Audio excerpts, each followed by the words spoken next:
Hello, friends! Oh my gosh, I have such high energy because I'm just off of this amazing interview with today's guest, Shawna Murray-Browne. But let me welcome you first. Let me say the hello thing. So hi, my name is Sarah Buino. I'm the host of Conversations with a Wounded Healer. And here we talk about the intersectional journey of healing self while caring for others. And before we get into all the juicy details with Shawna today, I would just love to ask if you are a fan of the podcast to rate and review on Apple Podcasts. We appreciate it so much. And as always, I say, if you make me laugh in your review, I will read it out loud. And you know what? Actually, I keep saying that and no one's doing it. And I'm wondering if you don't want to be, you don't want me to read your name out loud. Okay, so I won't if you don't want me to. I don't know. But if you could just rate and review, that would be amazing. If you want to connect, Instagram is the best way to do that. At Head Heart Therapy is my name there. You could also be a patron on Patreon for as little as $1 a month, and any little bit is really helpful in supporting the podcast. So let me tell you about our wonderful, amazing guest, Shawna Murray-Browne. So Shawna Murray-Browne is an award-winning community healer, national speaker, and liberation-focused mind-body medicine practitioner. She's the founder and executive director of Kindred Community Healing and the principal consultant at Kindred Wellness, LLC. Trained as an integrative psychotherapist, Shawna has created life-changing community-based sacred spaces, honoring culture to equip Black women, youth, and change makers with the tools to heal themselves. I love Shawna so much, and it will be evident to you in this conversation. I have learned so much from her, and I cannot recommend her work highly enough. So she shares with you at the end all of her handles where you can find her work. Do make sure that you check out her work because it's just incredible. I can't say, okay, there are not enough words to express how much I adore her and adore her work. And I can't wait for you to adore her as well. So please enjoy Shawna Murray-Browne. Shawna Murray-Browne, I'm so happy to have you in front of me right now. Sarah!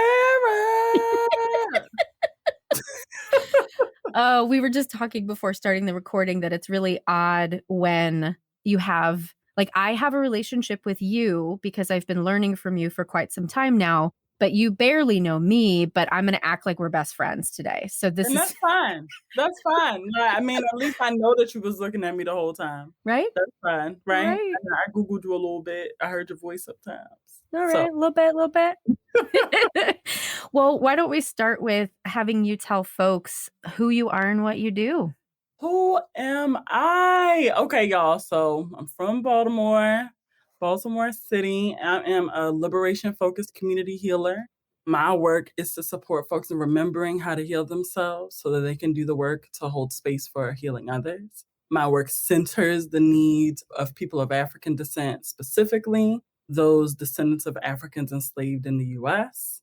I am somebody's mother, somebody's lover. I'm a social worker. I was trained as an integrative psychotherapist. And yeah, I really just be trying to be out here changing stuff. You're doing it. So I'll just tell folks too, I've been taking your Decolonizing Therapy with Black folks course. I took it in the fall. I loved it so much. I wanted my entire team to take it. So now I'm taking it again with my team. I have no idea how I found it. Whatever you're doing it right because I just stumbled upon it. So good job. Yeah, social media. Right? Yeah. Well, tell us, and I've listened to a couple podcasts with you, so I know a little bit about your backstory, but I would love for my listeners to hear, like, why, how, tell us the journey to become a social worker and this specific liberation-focused work that you're doing.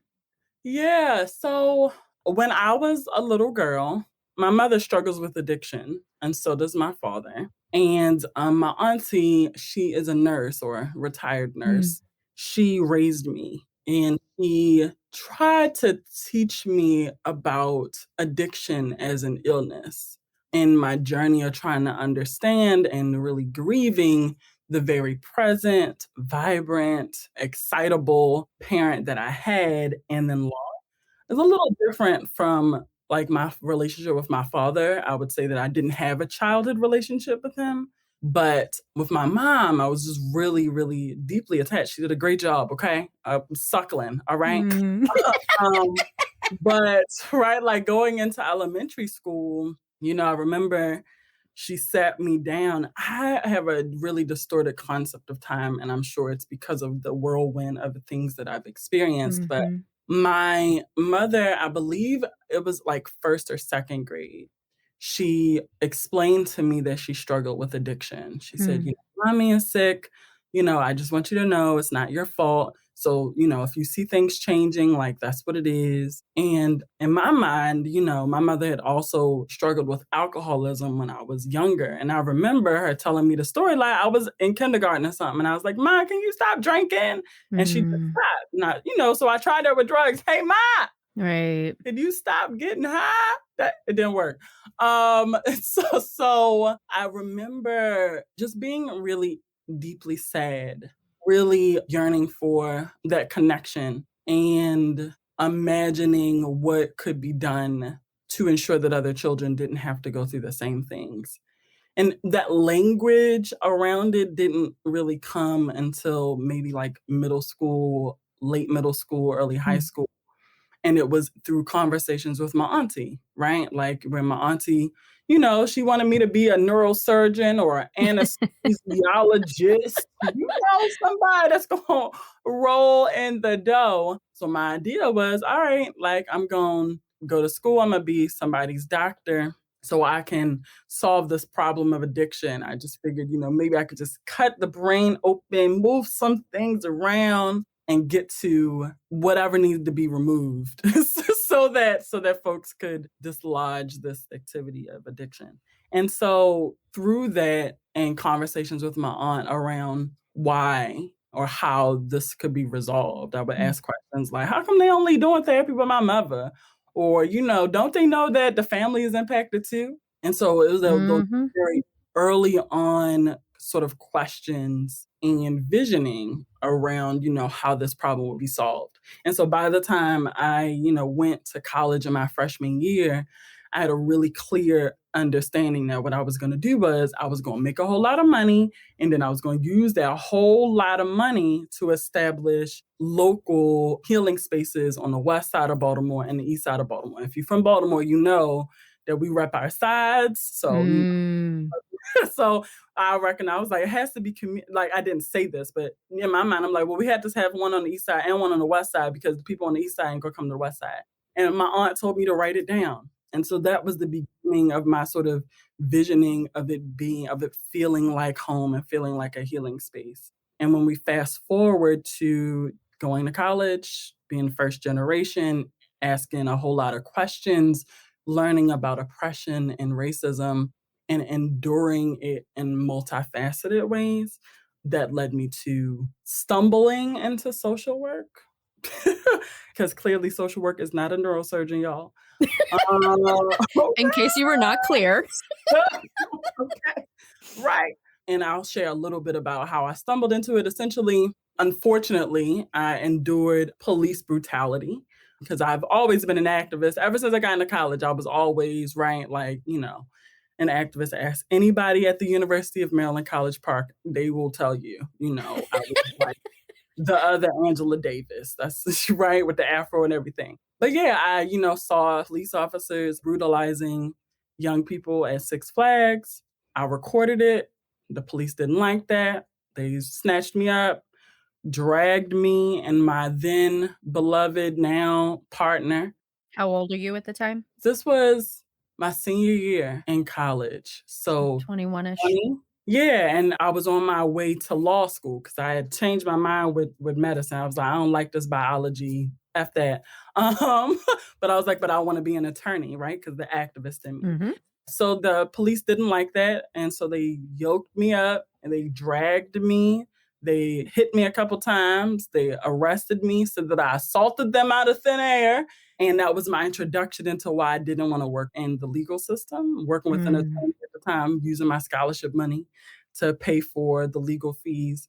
I changed my mind. And at the time I was like, well, what am I going to do now? Okay, I'm not going to law school. My law school application was removed because I had a felony charge of assaulting an officer on my record. Wow.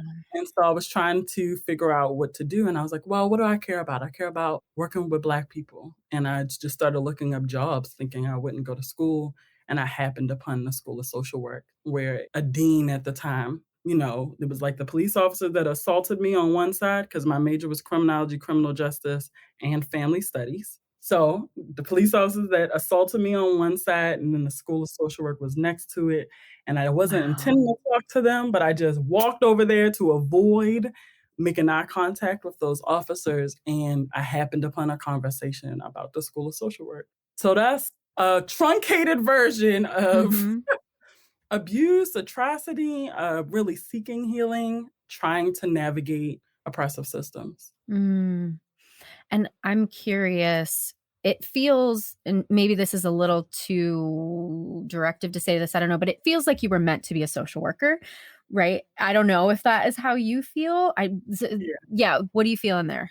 I mean, I know I'm meant to do things having to do with justice Yeah. and transformation. Yeah. And I feel like the way that was simply a path there. Social work in the ways we tend to think of it, I feel, and I teach, right? It upholds systems of oppression, and folks tend to not be aware of that, or these systems are so daunting and lethal, right? Mhm. It's overwhelming to even contend with the truths of that. But Mhm. I would say that social work was absolutely the path I needed to take in order to actualize my purpose. But I think that it could have come out if I ended up in law school and, decided to nix that and, I don't know, study healing practices, right? Mhm. I think that social work is positioned uniquely, though, in that it does allow for the multiplicity of practice, right? I can be an organizer, which I was. I can be a researcher, which I was. I can be a therapist, which I was. Mhm. I can be a professor, which they be trying to make me be. Right? Let's not even get into academia, right? I think that that flexibility really resonates with me in social work, that it should be for the people. And that's probably the only profession Mhm. that at least espouses to be about that life. Mhm. Well, and I really appreciate, like, and I watched your face as I said it because I knew it wasn't the right thing. But one thing I super appreciate you is I find you very deliberate in your language. And I think the moment that we're in time right now, where there's so much division and there's so much confusion around what is the truth and all of that, it's so important to be very deliberate with our words. And something I've come to thanks to this podcast is recognizing the way that we define what we think is a common language just isn't always true, right? So that's one thing I super appreciate about your work. Well, thank you, Sarah. The truth is that, talk to me in 20 more years and I may have to add more descriptive, because we know that language sort of like shifts over time. We said social worker 20 years ago would mean something different than what it means now. If I Very said much. healing, right? Or if we go, even 100 years from now, me being who I am, like in this sort of soul and embodied experience, perhaps it would have been, like a hoodoo practitioner, or would have been like a conjurer, like whatever Mhm. it might have been. I really do try to ensure that whatever message I'm trying to get to folks, that it lands with them in a multiplicity of ways so they can really hear me, right?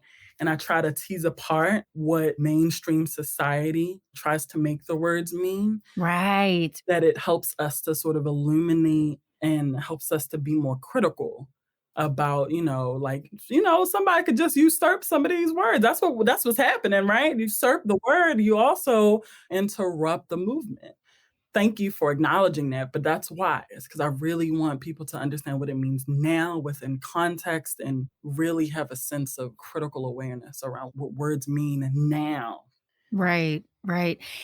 I don't have a question formulated yet, so I'm just going to say a bunch of words and we'll see what comes out. But but we obviously weren't around in the 60s. Mhm. So now is a very specific, very electric, very charged time.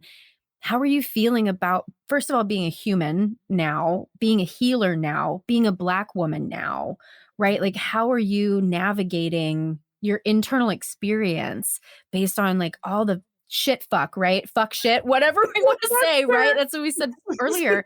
Like, there's some fuck shit right now, right? Yeah. Like, how are you?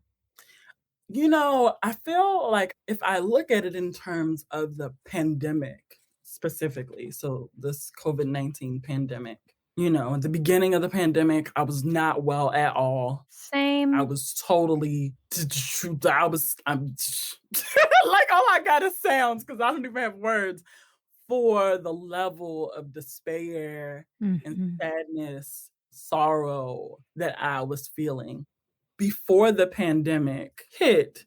The ways that I was being with myself, I mean, I was getting it done, right? So I'm in a PhD program. I have a beautiful child. Juice is 3. Juice, juice. Oh my God. Juice is 3. Oh. I'm deeply loved by my life partner, and I have a pretty solid village of folks that, are really for the Black liberation. And so in the midst of that, like when I try to get back, first it's actually a little hard to remember I life know, before the pandemic. right? But, the way that I was holding myself then, it was cool. I had my schedule and I was held by certainty. Mm. And now I'm really trying to create space for myself to hear myself more deeply. I feel like in this Mm. moment, if I talk about how I'm dealing right now, I'm dealing by reorienting my priorities. Yeah. I'm dealing by really being in my body and sitting in the midnight hour, listening and noticing how I'm feeling when everybody is asleep. I took like a series of spiritual baths and did like an audio journal around like what was coming up for me during Mm. right after the inauguration as an attempt to sort of reclaim and reconnect. For me, it's been important to be really clear about, for me, what does it mean to be free? Recognizing that liberation is collective, right? So freedom is individual. Do I feel free? Because I didn't at the Yes. pandemic, and I haven't.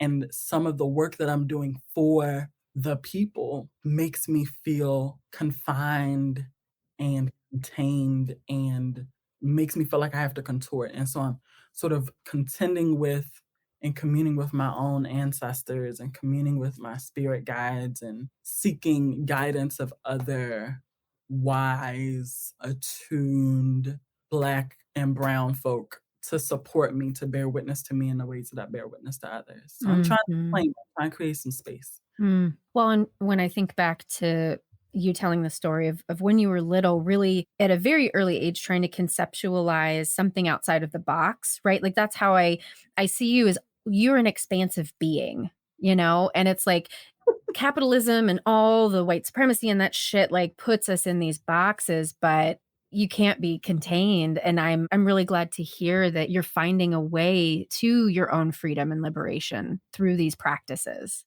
I'm trying, and I think keeping the things that I imagine in the realm of possibility has been really important. I had a conversation Mm. with one of my brothers. His name is Eric Jackson. He does work in Black food sovereignty here in the city of Baltimore. Really, really tight with him. And we were just talking about, again, what does liberation, what might it actually look like? And when we say it's collective, how many people is that? Do you know what I mean? Like, are we Yeah. saying everybody? And what does our history say? What does our lineage history say about what we should be reimagining right now to get to a space? And I told him, I was like, I'm just trying to imagine for at least the next 2 generations, because when I try to imagine for 7, I start to get discouraged. So talking to other folks that don't think that I'm weird, or you know what I mean? That You're weird in the right ways. right. Well, but not everybody thinks that, right? Mhm. Like not everybody thinks that, or if folks think of it in a way that places me on a pedestal Yeah. as opposed to in a way that's deeply humanizing and Yes. illuminating for themselves. I think that when we put it in historical context, how it feels right now in this time being a healer is it feels so important to sit my ass down and really connect with the land and really connect to my ancestors and really be honest about the ways in which like I am completely in alignment and the ways that I'm not because of the system, right? Like the Right. ways that we might talk about being anti-capitalist, but we still have to go to the grocery store. We still have Right. to, can I be at least comfortable and compassionate with the complexity of the fact of the ways the system is atrocious without harming myself again? And I feel like the only way to that is for me to be quiet, for me to listen, for me to commune, and for me to surround myself with other folks trying to get to that vibration. Mm. Mm. Hey, therapists! Do I have something exciting for you? Head Heart Conversations is a webinar series for psychotherapists designed to invite your inner healer to the forefront of your personal and professional life. At my practice, Head Heart Therapy, we approach healing from the inside out. We believe that in order to offer the best care to our clients, we therapists must do our inner healing work as well. At this point in history, we are called to move beyond the old ways of being and courageously step into a new paradigm. Therapists are poised to support our clients' transformation, but we must also transform ourselves. In this 4-part series, we will invite participants to learn about themselves as well as enhance their clinical skills. The first webinar takes place on March 5th, and it's called Conversations with a Wounded Healer. And it's a call to action intended to challenge participants to step into their own healing with courage. As a special thank you to Conversations with a Wounded Healer listeners, you can get $20 off your order by using the code PODCAST when you register. For more information and to register, please visit www.tinyurl.com/hhconvos. And don't forget to use the code PODCAST. You're a deeply spiritual person. That's one of the other reasons that I was really drawn to your work. And module 2 in your work, you talk a lot about the spiritual. I'm curious if you would care to share with folks like what your spiritual journey has looked like. Yeah, so I was raised in the church. So, I remember I went to a church. I'm going to call out names. It don't even matter. I remember going to a church when I was really young, like with my mom. Mm-hmm. Christ Temple Apostolic Cathedral. That's a serious church. And I think it was in Cherry Hill. I was a little girl. And I remember going to that church with my mom and her friends. And I don't remember anything about the church for me personally, but I remember watching my mom be in the church in the way that she sort of tried to lend her heart to, please help me, right? I remember watching her, sort of ask for that covering. Mm. And then later, I think from watching that, I was the child that woke up everybody in the house at my auntie's house at 6:30 in the morning to get ready for church, knocking on the doors. I laid out my dress the night before so that I could get myself together, okay? And everybody would get up because I'm like, I want to go to church. So I was very drawn to that experience. But later, I just, always inquisitive. Later in high school, I went through a lot in high school. High school sucked. I think high school and college sucked. When I think about school, my experiences, every stage was really challenging for me. But in high school, I remember then I started asking the questions okay, so if Adam and Eve, if they are real and stuff, why the Bible don't say nothing about the dinosaurs? I'm just trying to understand because I saw the dinosaur bones. I'm not saying I don't believe in Adam and Eve. I'm just saying. Right. Where are the fucking dinosaurs in the Bible? Did Adam and Eve come before or after? Was the dinosaurs helping them with what's happening? And, I was really trying to understand. I was like, this doesn't make sense. Mm-hmm. And the youth pastor said to me, what church was this? I don't remember the church, but it was a Baptist church in Baltimore County. And I remember the youth pastor saying to me, dinosaurs ain't real. And after that, I was done. I told my auntie, I was like, listen, I will go to church with you out of respect, but I can't. It don't make sense.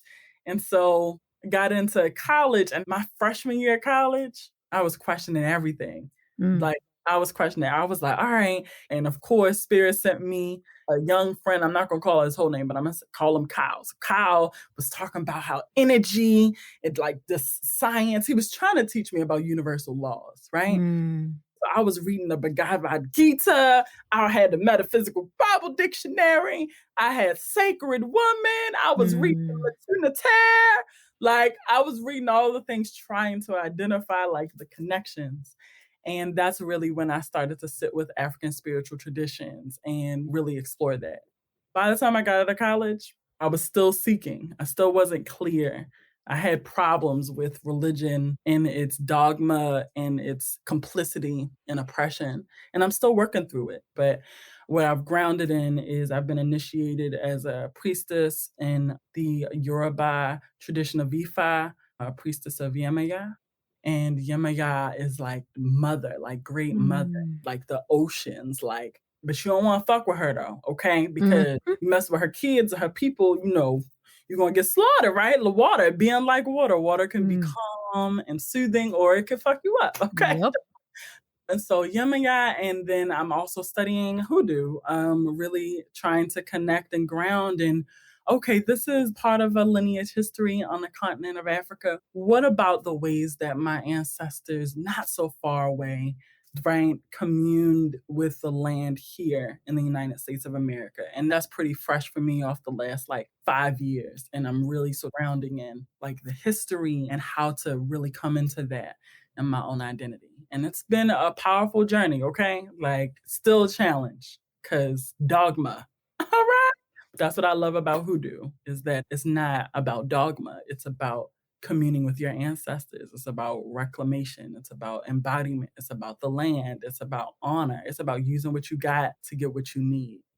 Yeah. And one of the things that I really took away from doing your course the first time was this invitation to connect with pre-colonial practices of your lineage. And over the last several years, I've been really like flirting with like witch stuff. And now I finally was like, oh yeah, like Irish heritage, like Wiccan, paganism, right? And so I've been doing some research there that feels really lovely, and it's hard to find, you know, all the pre-colonial stuff, right? But there's something really grounding about returning to where things began, and that connection with the earth. Like, the more I do your work, anti-racism, all of these sorts of things, the more I recognize how all of these systems have disconnected us from what made us who we are as humans. Yeah. And I think like what comes up for me as you share, thank you for sharing that too, is like the importance of us doing this both and, right? Honoring and identifying our pre-colonial histories, recognizing that we could have multiple pre-colonial sort of lineages, right? Because we got more than one parent line, patrilineal, matrilineal line, and it's thousands of ancestors, right? And so it can take us so many different places. But I do think, right, connecting to our pre-colonial history helps us to understand some of our karmic sort of energy, the ways in which we've been informed of what our responsibilities are to repair. Yeah. But also to connect with, and how does that look, or how does that mesh or not with the colonial, post-colonial, I mean, post not. But, you know, Right. After the colonialism began from its earliest state, that's why I try to juxtapose, right? Nigeria. I also am studying sort of Bantu and Congo traditions right now. And then juxtaposing that with hoodoo helps me to get to we got pre-colonial, we got colonial as fuck, right? How did Black folks heal? How did they survive? And then now, because now we have to co-create a new practice in alignment with our modern time. Right. And that for me is what, when we bring that with our anti-racism work, we begin to do that lineage healing work, right? Of like, I'm gonna cuss out some of my white ancestors, okay? Like, I'm gonna cuss them out, okay? Like, it's a healing journey, okay? And anger is a part of that healing process. Right. Like, yes. I'm gonna cuss some of y'all out. I'm gonna listen to see if you asking for some forgiveness, right? I'm gonna ask for your support if you're like, all right, I'm trying to do better now through you. But then that's when we start talking about healing 7 generations back and 7 generations forward. Mm-hmm. Because we have to contend with the past. The past. The past, the past. Mm-hmm. And now, right?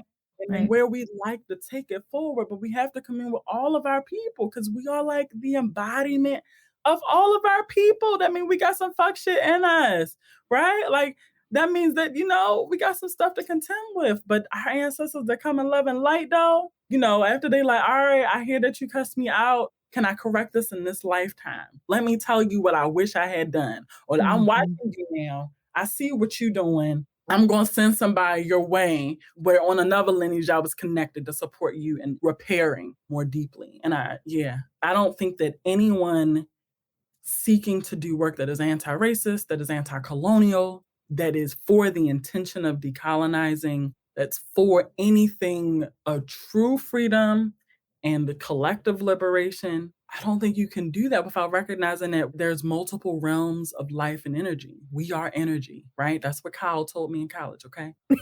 We are energy. Kyle fucking knows it. Kyle told me, okay? He an engineer now. He know. We are energy, right? And energy doesn't die. So that means that our ancestors, they might be dead in the physical, but they're still here in the metaphysical. How will we contend with all of these beings that we see and we don't see if we're trying to make something new?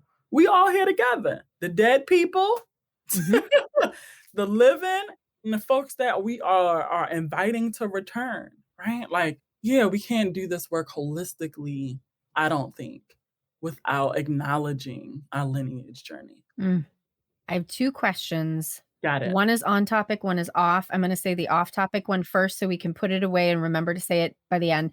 I want to hear you talk about how you contextualize the similarities and differences between anti-racism work and liberation focus work. So let's put that in the corner, but healing the lineage. So this, I'm just going to get personal, right? And Come on, Sarah. Feel free if anything you don't want to say, don't say it. But your course started my exploration really into ancestor work. I got a book that felt really great, started doing the stuff, built an altar to my ancestors. Both my parents are dead. Didn't have a good relationship when they were alive. Better with my dad now that he's dead. My mom, she apparently doesn't want to have anything to do with us in the afterlife. So I am so angry. Ooh, I'm so angry. And I've been just bumping up against, I don't know how to go back further when I'm so angry with the ones that were right there. And I'm just curious about your experience. As you said, you're cussing out some of your ancestors. What have you done when you bump up against that barrier for or maybe it doesn't feel like a barrier to you, but. Oh, it's a barrier. Okay. Okay. I'm actually going to ground it in the now, and you'll understand what I mean in a second. So I think that in many ways, the way that we establish a relationship with our dead folks is similar to the way that we establish relationships with our folks that are alive. So I'm really angry. I have been really angry with my living parents, right? And it's an ebb and flow, right? I set some boundaries. I create a container. I give myself permission to be furious. I decide if I share that fury with them or if I simply need to share it with myself and release it, right? I decide am I giving it to them or am I returning it to the earth? Is this something that I have to share with other people for their own healing journey? Or is this something I simply need to keep for myself because maybe it's going to take a few other years for me to make sense of it, right? So I think that relationship building, there are many things that are the same, no matter if our folks are dead or alive, right? The difference is whether or not you're going to hear them on the phone, right? Or if you're going to hear them in your dreams or in your mind's eye or at your altar or through someone else, right? And so with that said, the way that I've coped with fury is one, acknowledging that rage is intel. It's so important for us not to hold it though, because it will become dis-ease. I think it's Ken Hardy that tells stories about the use of rage and allowing rage into the space. And I think one of the ways that I've managed deep rage and that I've helped others, right, deal with this is identifying where is it in your body, right? Because there's some things that can be said, but most of it is probably lodged someplace, right? Like, where is it in your body and how can we get it out? Do we get it out through dance? Do we get it out with music? Do we get it out with screaming? Do we get it out with physical activity? Do we shake it out? Do we fight it out? Now, not hitting no human being, Right. but some boxing, right? Right. Right? Right. Write it out. How do we get it out? And then what do we need when we are bringing this force within us that is scary to bear witness to? Who can bear witness for us to keep us safe in that space of rage? For me, is it going to be my godmother? Usually it's my godmother.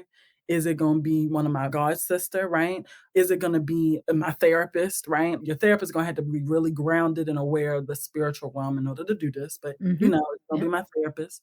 Is it going to be another healer, right? Like a priest? But I think it's important, dead or alive, create a space. I'm going to meet with my rage. I'm going to bear witness to it. I'm going to do this maybe once a month, right? I'm going to, schedule this time for myself and I'm going to ask somebody to pull me back in, who has the ability to pull me out of that realm when I've indicated that it's enough. What boundaries am I setting for that? So I think that is deeply important. And then when we're contending with, is it something that I give to them or not? It's like, so you said that your mom is not interested, right? Yep. It's like, all right, I think that's something else to consider in the same way that we sort of pull in our people to hold us down and hold the space for us, is recognizing that your mother's mother, your mother's mother's mother, perhaps they have wisdom, dead or alive, that can support you in holding the space for it.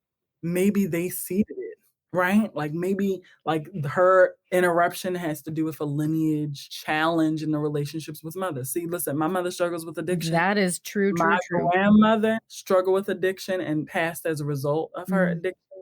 My great-grandmother didn't struggle with addiction, but there's something that happened from my great-grandma to my grandma and my mother. I talked to my grandma, but my mother living, I talked to my dead grandma, who I ain't never met before. She died when my mother was a child. I talked to Grandma Lily now about what the hell am I, help me with what the fuck, what I'm supposed to do. Right? Yeah. And so I think if we open our minds to considering that our ancestors that are in love and light, that do want to work with us, that are prepared to do this work, that do see us and feel us, we can invite them or ask any of our ancestors that are willing and ready to work to help us make sense of, heal, process the rage, right? Because they can hold the space spiritually and energetically. Another person that can hold the space physically, right? That's how I've been managing it. I went to one of my spiritual coaches recently and she was like, listen, your mama coming up again. I'm like, oh, she just can't. I spent so many years working on this mama stuff. I don't want to do it no more. The message that came to me was like, all right, Shawna, it's time for you to have another conversation with your mom. And so my plan, I'm going to share this with you pretty publicly. Like, I'm really interested in oral histories. I'm working on my PhD.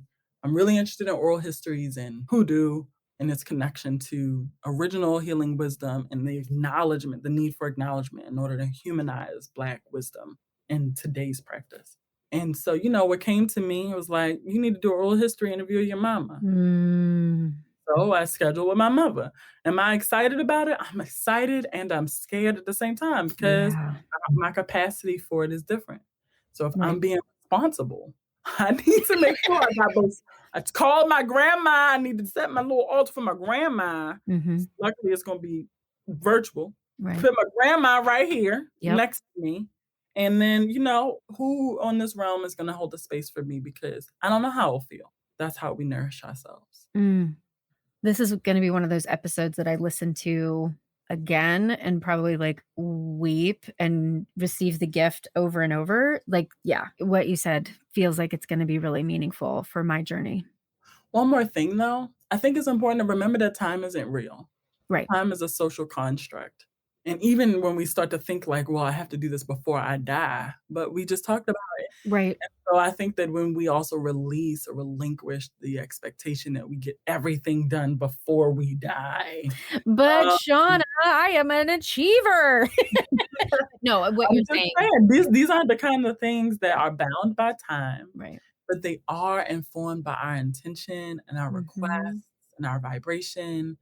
And, perhaps you allowing your other ancestors to bear witness will give your mother the permission to be able to contend with the harms that she has committed, or even, and also possibly sharing the harms that she endured that has made it so hard. Right. Mm.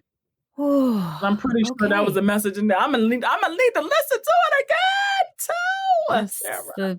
That's the beauty of these conversations, right? When we get really real. Yeah. Well, let's take a turn into my off-topic question about your conceptualization of anti-racism and liberation work. Man. So here's the thing. Liberation work is about imagination. And remember when we were talking about the power of words and how the meaning of our words change depending on the context, the lived experience, what's happening in society, and when we're honest, the manipulation of the colonial system that we exist within. I think that when we think about race work, when I think about race work and the original race workers, so for me, I love me some Ida B. Wells. Yes, you I'm gonna do. show you my necklace I bought myself. It's Ida B. Wells. I know the people That's amazing. People can't see, but we'll post it somewhere. yes. But when Ida B. Wells was doing race work, that anti-racism work Mhm. was liberatory because it was seeking to shatter a racist system. It would bore out of her body and establish deep and depth and connection and community. It challenged the status quo. It was for all Black people, right? Now, when we say anti-racism, at this point in 2021, post-Trump and the Biden-Harris experience, I Mhm. just knew a sort of swig of atrocity. Mhm. Anti-racism means Black Lives Matter plastered on institutional organization. It means Steve Madden changing their logo to show red, black, and green. It Mm. means usurping, right? Mm. Words for capitalistic, imperialistic intention to pacify. Mm. And so that is one way it's being used. And so Yeah. it's the responsibility of those that are anti-racist to reclaim it and to, juxtapose it.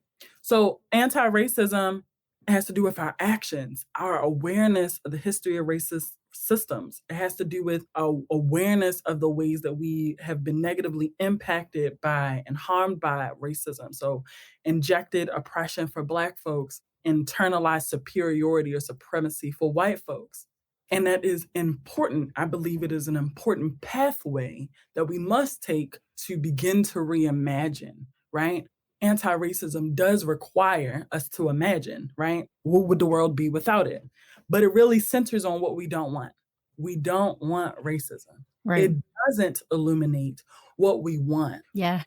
Yes. Yes. It says what we don't want. We don't Mhm. want racism. We don't want you to do this. We don't want you to do that. And when we talk about what we do want within the confines of anti-racist work today, it's usually Black folks, brown folks, indigenous folks, and other folks of color wanting what white people have. And Mm. that is a limit. It limits, Yes. assumes that what white folks have, and that at first it assumes that white folks are well.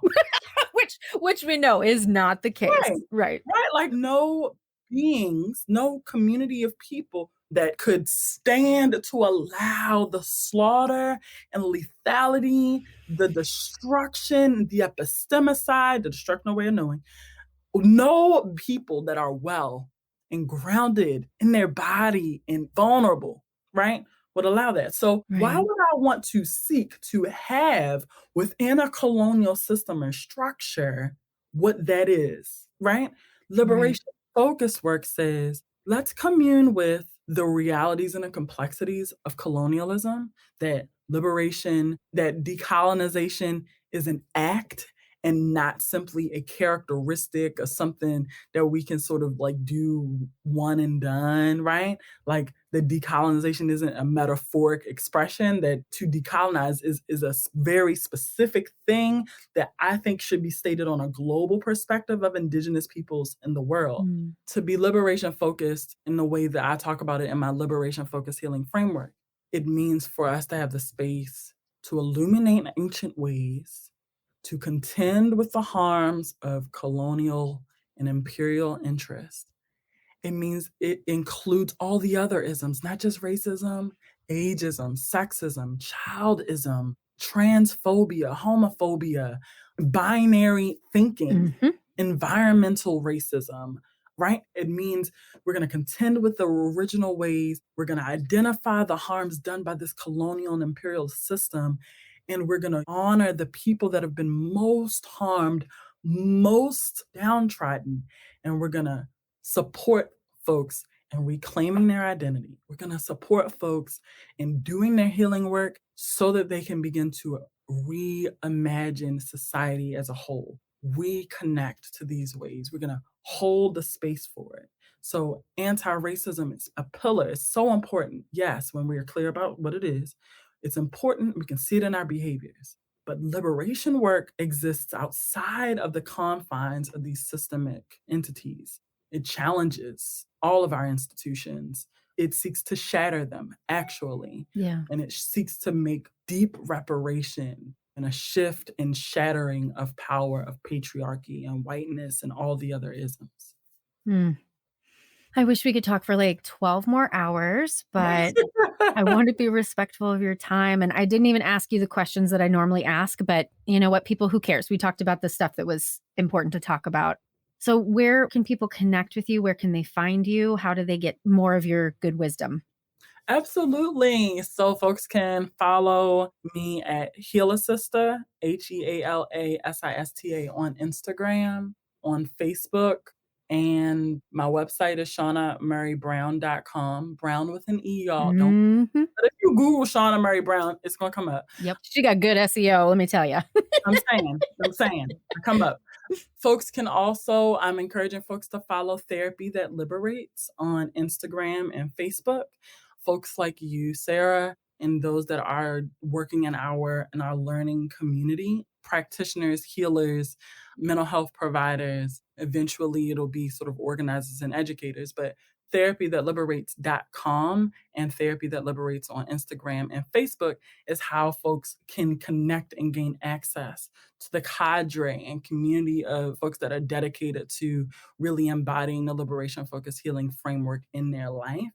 And it provides access to Black folks specifically, but also brown folks, Indigenous folks, and other folks of color, and white folks, right?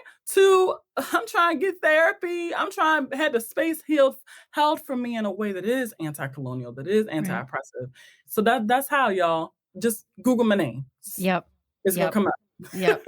And you're already such a bright, shining light. But I just feel like you're going to continue to expand. And so if you've not heard of Shawna yet, you're going to continue to see her everywhere because your work is it's so rooted in healing. It's so rooted in, I can tell that you've done the work from the inside out. Sarah. Right, doing. Yes, you're right. Woo! Yes, it's never done. I would love to be able to be like, I am healed. Right.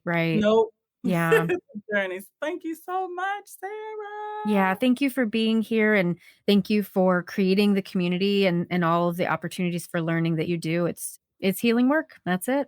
Yeah. Our only way forward is together. Now, do you adore her?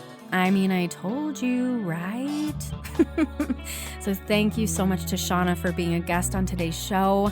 To find out more about her, you can visit us on our website at www.headhearttherapy.com/podcast. And as always, thanks to the amazing Andrea Klunder and the Creative Imposter Studios for editing, to Liam O'Donnell for our album art, and to Ben Mueller for our theme music. Until next time, bye-bye.